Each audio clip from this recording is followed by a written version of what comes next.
Building ಇವತ್ತು ಹೊಸ ಕಟ್ಟಡ, ಹಳೆ ಕಟ್ಟಡ ಒಡೆದಾಕಿ ಹೊಸ ಕಟ್ಟಡ ಮಾಡ್ತಾ ಇದ್ದೀವಿ. 15 ತಿಂಗಳಲ್ಲಿ ಮುಗೀತದೆ. ನೀವೆಲ್ಲರೂ ಕೂಡ ಯಾರ್ಯಾರಿಗೆ ಶಕ್ತಿ ಇದೆ ಅವರೆಲ್ಲರೂ ಕೂಡ ಒಂದಿಗೆ ಕೊಡಿ. ಯಾರ್ಯಾರಿಗೆ ಶಕ್ತಿ ಇದೆ ಅವರೆಲ್ಲ ಒಂದಿಗೆ ಕೊಡಿ.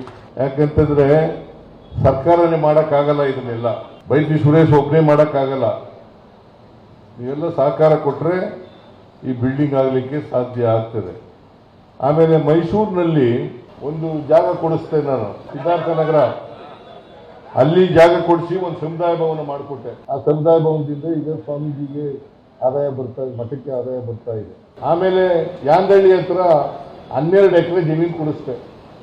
ಅದನ್ನು ಕಟ್ಟಕ್ಕೆ ಶುರು ಮಾಡೋದು. ಈ ರಾಮಚಂದ್ರಪ್ಪ ಪ್ಲಾನ್ ಇಲ್ಲದೇ ಹೆಂಗೆ ಮಾಡ್ಬಿಟ್ಟು ಹೊತ್ತಿಗೆ ಅದು ನಿಂತೋಗಿದೆ. ಪ್ಲಾನ್ ಇಲ್ಲ, ಎಂಥದಿಲ್ಲ. 9 ಕೋಟಿ ನಾವು ಜನಗಳ ಹತ್ರನೇ ಕಲೆಕ್ಟ್ ಮಾಡಿಕೊಟ್ಟಿದ್ದೆ. ಇನ್ನು ಅದು ಅರ್ಧಂಬರ್ಧಾಗಿ ನಿಂತೋಗಿದೆ. ಅದನ್ನು ಕಟ್ಟಿ ಮುಗಿಸ್ಬೇಕು. ಇದನ್ನು ಕೂಡ ಮಾಡ್ತೀವಿ. ಆಮೇಲೆ ಮೈಸೂರಿನಲ್ಲಿ ಒಂದು CS ಐಟ್ ಕೊಡಿಸ್ತೆ. ಅಲ್ಲಿ ಹುಡುಗಿನ ಹಾಸ್ಟೆಲ್ ಮಾಡಿಸಿದ್ದೀವಿ. 300 ಜನ ಅಲ್ಲ, 300 ರಾಮಾಯಣ ನೋಡ್ಕೊತಾ ಇರೋದನ್ನೆಲ್ಲ. ಆದ್ಮೇಲೆ ಪಕ್ಕದಲ್ಲಿರೋ ಜಾಗನೆಲ್ಲ ಕೊಡಿಸ್ತೆ.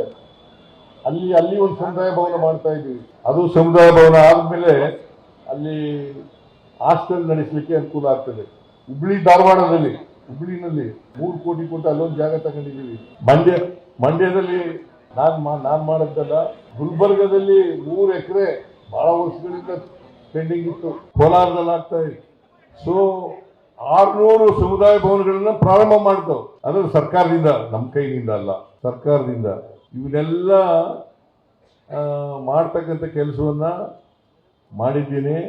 ಆಮೇಲೆ ಹೊಸಕೆರೆ ಹಳ್ಳಿನಲ್ಲಿ ಜಾಗ ಕೊಡ್ಸಕ್ಕೆ ಮಾಡ್ತಾ ಇದ್ದೀನಿ. ಇವೆಲ್ಲ ಮಾಡಿದ್ರು ಕೂಡ ಸಿದ್ದರಾಮಯ್ಯ ಏನು ಮಾಡಲಿಲ್ಲ. ಈ ಹೇಳ್ತಾರಲ್ಲ ಅವ್ರೇನ್ ಮಾಡಿದ್ದಾರೆ ಅಂತ ಹೇಳ್ಬೇಕಲ್ಲ. ಏನು ಮಾಡಿಲ್ಲ, ಅವ್ರೇನು ಮಾಡಿಲ್ಲ.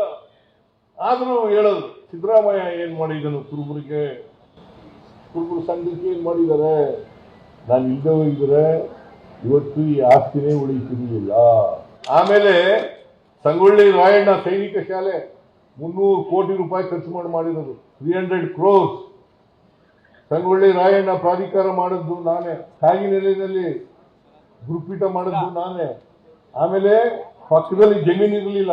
ಬೊಮ್ಮಾಯಿ ಅವರು, SR ಬೊಮ್ಮಾಯಿ ಅವರು, ಈ ಬೊಮ್ಮಾಯಿ ಅಲ್ಲ, SR ಬೊಮ್ಮಾಯಿ ಅವರು ಮಿನಿಸ್ಟರ್ ಆಗಿದ್ರು, ರೆವಿನ್ಯೂ ಮಿನಿಸ್ಟರ್ ಆಗಿದ್ರು.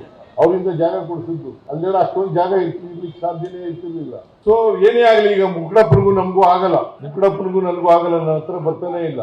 ಬಟ್ ಮುಗ್ಡಪ್ಪ ನಾವು ಹೇಳಿದಾಗೆಲ್ಲ ಇವೆಲ್ಲ ಮಾಡಲಿಕ್ಕೆ ಸಾಧ್ಯ ಆಗಿದೆ. ಇಲ್ಲಿ 200 ಜನ ವಿದ್ಯಾರ್ಥಿಗಳಿಗೆ ಫ್ರೀ ಹಾಸ್ಟೆಲ್ ಸಿಗ್ತಕ್ಕಂಥ ಕೆಲಸ ಮಾಡಬೇಕು.